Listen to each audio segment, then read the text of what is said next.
Ayan mga insan, balita ko merong gaganapin na championship game dito sa Parang Maguindanao at kasamang magkakaroon ng exhibition game sa pamamagitan ng Blancas. Opo mga insan, Blancas team at selection player na manggagaling ng Davao. Sigurado ako andyan sila Popo, Thompson, Barrera at Senyong at marami pang ibang magagaling na pagpipilian nilang manggagaling Davao. Opo insan, kasama ko nga pala insan si Code PS, basketball content creator na kilala dito sa Cotabato. Ayan mga insan. CSU, Pilipino. At yan mga insan, dalian na natin at dumating na kami dito sa Parang Maguindanao. Ang ganda pala mga insan, ang linis pala ng gymnasium nila dito mga insan. Ayan, pa-video na yung insan nyo dyan habang wala pang tao. Opo mga insan, dahil wala pa dyan ng mga player ay lumabas muna kami nila Cod. Yan nila Idol para kumain ng pastil dun sa labas mga insan. At maya maya ay papasok na kami dyan mga insan. Coach G, terniwiwingga. At ito na nga mga insan, at bago magaganap ang Blancas versus selection player ng Davao ay uunahin ko munang ikukwento sa inyo mga insan ang nangyari dito sa LGU Parang versus GovSam MDN Premier. Opo mga insan, at sa unang quarter ay parang sa palagay ko ay medyo minalas dito ang MDN GovSam.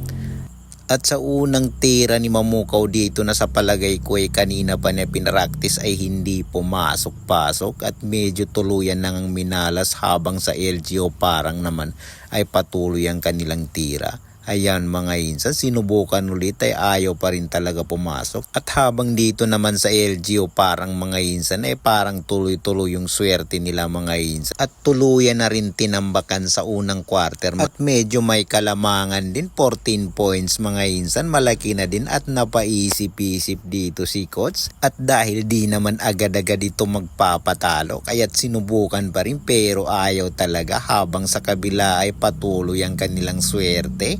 Dito ay naisipan ni Coach na ipasok sila Mia dito. Opo, at naging matagumpay naman at medyo pumapasok yung tira nila Mia dito. Ayan mga insan. Ayon.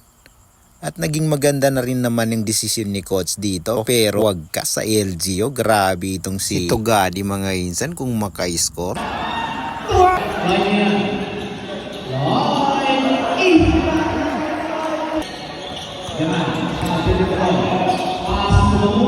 Pero pagdating naman dito sa second quarter mga insan, parang pumapasok na talaga at medyo lumit na yung kalamangan dito ng LGO.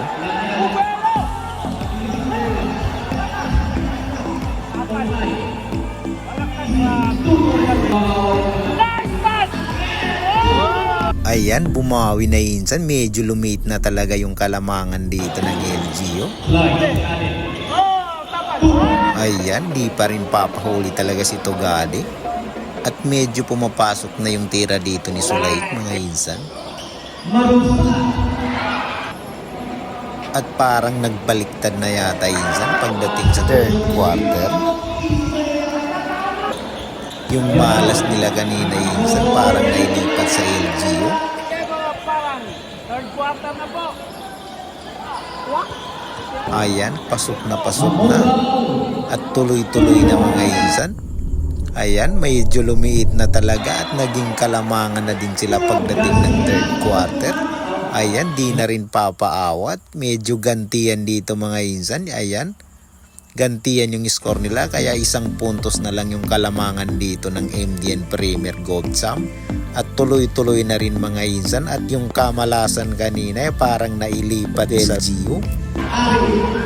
At ayun mga insan, parang congrats na tayo dito sa GovSam. At maliit na rin yung natitirang oras dito mga insan, kaya hindi na talaga maaawat yung GovSam.